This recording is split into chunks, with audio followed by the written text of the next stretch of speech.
Yeah, man. Just wanted to touch up also on some EPL, some soccer. Soccer's back. I mean, it Yeah. was only gone for a little bit, but I missed it though, bro. I yeah, really no, did. I really did. I really did. Yeah. It's waking up in the morning and having games on. Yeah, I have no problem waking up super, Also, super fuck early. Peacock. Just wanted to say that. You really don't like I it? hate Peacock. And a lot of people hate it too because I be watching the highlights on YouTube. Yeah.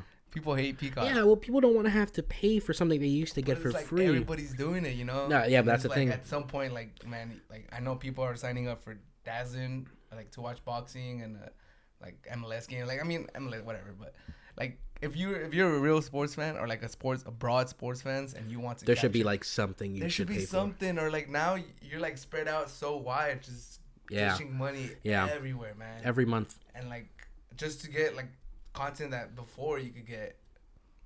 Easily. I'm going on the rant. No, I mean, but I understand that, right? Like the frustration there. Yeah.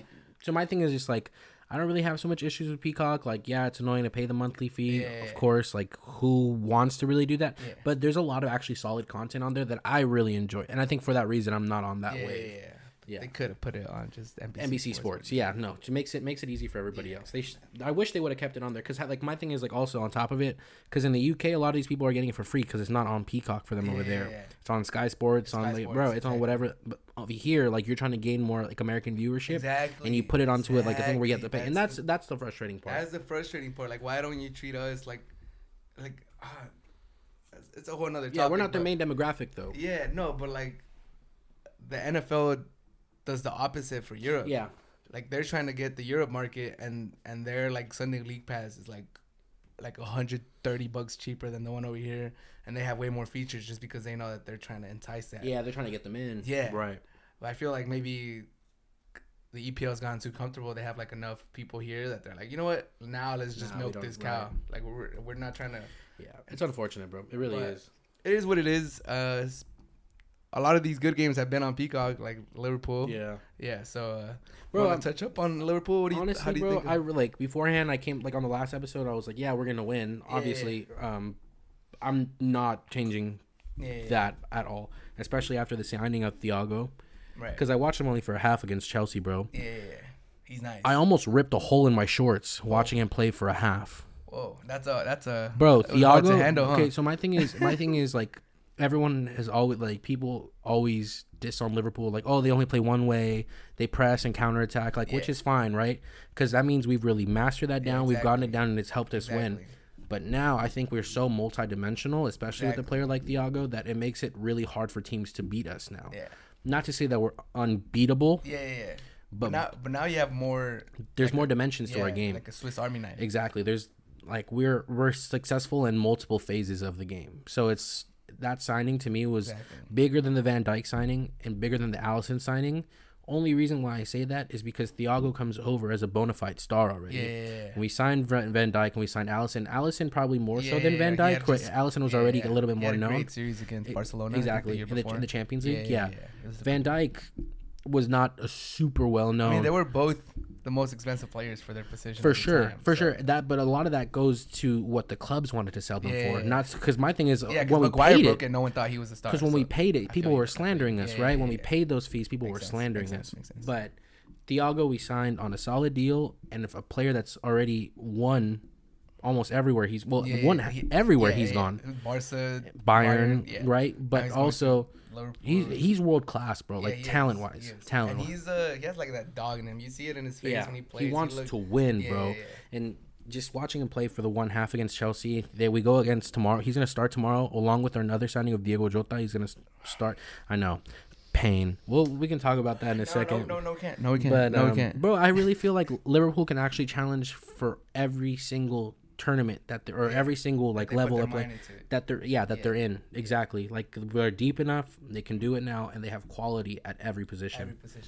And they're versatile now. Exactly. Like you said, they don't just have to play one style. One style of play. Exactly. So possession, counterattack. Exactly. It makes me really excited, bro. Yeah, they got fresh wings now. Jota's nice. I mean, I'm a Wolves fan, so I'm a little upset that he left, but And I feel like Liverpool's good at getting consistency out of players, and I feel like that's what Jota just needs. So I feel like it's a good move for him. Yeah, it's a great place. It was a little bit of a hefty price tag, Yeah, but but the thing about it is like the way that both those deals are getting done, both Thiago and Diego Jota, they're getting they basically got them both on layaway plans. Yeah, like they're paying it over the next few years, like not all up front. But because what it was for Wolves is if they can pay 35 up front and get it, or you can do 42 or 43 and spread it over 4. Yeah. So it's just like, well, who the fuck wouldn't spread it over 4? Exactly. Especially in times right now. Yeah, exactly.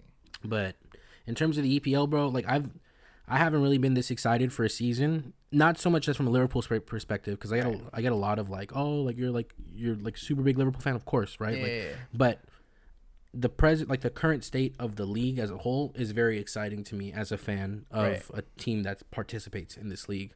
I think Chelsea are going to be really good. Obviously, Man City are going to be really good. I'm excited at the prospects of Arsenal and Tottenham, but I know you wanted to touch bro, up on Tottenham. I really feel like Tottenham can make the top 4 this season, and I'm gonna be alone. Like there's not gonna be a lot of people that will agree with me that aren't Tottenham fans. Yeah. But I really feel like Tottenham can make a run at it. What do you think of Arsenal? Arsenal's been playing good too. I think Arsenal can also. Who's your top 4 right now on the Hard to Handle podcast? I think okay. So now I'm gonna set it a little bit more. Like it can be a little bit more set in stone now that the transfer window is getting close to kind of finishing up. Yeah. But I'm obviously gonna go with Liverpool first. Okay. I'm gonna go with Manchester City second. I'm gonna go with Chelsea third. And I'm gonna go with Arsenal at 4th. And before, like, obviously I dislike Manchester United with like a passion that burns my very vitals. But I'm not putting them out the top 4 because I don't think they're a quality side. You said what? Liverpool first, Chelsea, Man City second, Man City, Chelsea, Tottenham, and then it'll go Man U, Arsenal. Okay, and then keep going. Yeah, and then because I think this will be the season where like the top 6 is the top 6 again, right? And then it'll go Leicester City, Wolves, 7 and 8. And then Everton. Everton is still Everton. That's the thing. Okay, so here's the thing. They look really good attacking wise. Yeah. Defensively, they're shit. Okay. Right. That's the only reason why. Like, I think once they invest in defensive players, they're obviously going to battle for top 6. Because already having Hummus in for only 2 games, it clearly shows he's going to fit really well, and he really complements like Richarlison and Calvert-Lewin. Right. Like again, I don't want to see Everton or Manchester United do well. I think Everton right now is actually is in a position. Currently, with their current teams, they could basically battle for a top 6 spot. Everton can battle for a top 6 spot. Yeah. Okay. Manchester United are obviously also a few pieces away from being top 4, but honestly, I mean, they just lost to Crystal Palace. Yeah, bro, but it's a dumpster fire going on over there. My thing is, it's not because of a lack of talent, because even though I don't like them, I think they still have a talented group of people. I think their board is really doing them a massive disservice, and I really have to tip my hat off to Marcus Rashford, who fed thousands of people across the UK throughout this COVID, because they're experiencing it just like we were I think right now they're also like there's a spike. I heard. Yeah, there's a spike across. Yeah, something like that. So it's rough, bro. But like he's really. I'm never going to really go about like, oh, Manchester, like none of these players, but that dude deserves a standing ovation at Anfield if people were in like the stands. That dude really deserves it, bro. I mean, he does have outrageous wages, but there's a lot of people that have outrageous wages. Not everyone's doing what he's doing. Exactly. So man, shout out to Rashford. I tip my cap off because there's not also like this. Yeah. Nah, bro, he's a real solid individual for doing that, and I would shake his hand and give him a hug if I met him, because I think what he's doing is something I wish I could do if I was in his position. The government should be doing. Bro, he's literally doing their job, but again, that's kind of going too far into it that way. But yeah, that's what I think the top 4 will be.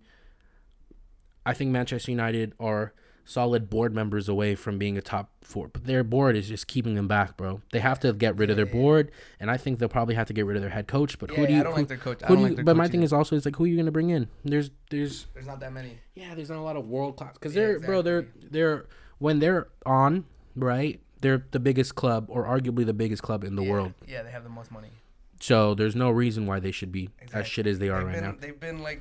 It's been bad for them since Sir Alex. Yeah, I mean, again, don't like to see them do well, but the EPL is more fun when Manchester United's at least. And it's already fun. So yeah, exactly. Imagine like if it was Liverpool right now with City and United, like it'd be a lot more fun if it was a 3-headed race, but that's just not where we're at, right? And it doesn't feel the same. Like even if Chelsea does get that 3rd spot and competes, it wouldn't be the same as. They're gonna be a fun team though, bro. They're gonna be a fun team. They're gonna score a lot of goals. You think United is in trouble? Is in jeopardy of becoming like Milan, in the sense that they're a historic team and they just kind of. No, I don't think Manchester United will ever really fall that far off from graces because again, they just get so much money and they have a world class academy like pool of players to choose from. Yeah, and they're in the biggest league, right? And they're the biggest league in the world. Like Exactly. influx of money. Exactly. But like think about the players that have come from their academy: Rashford, Greenwood, right? Yeah. Two of their best players currently on the team. So there's never like a shortage of players that come from that academy. They're so well funded.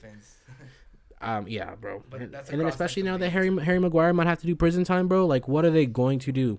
It's bad. Oh well, they have to figure it out. It's crazy. I don't care. It's crazy. Yeah. I don't care.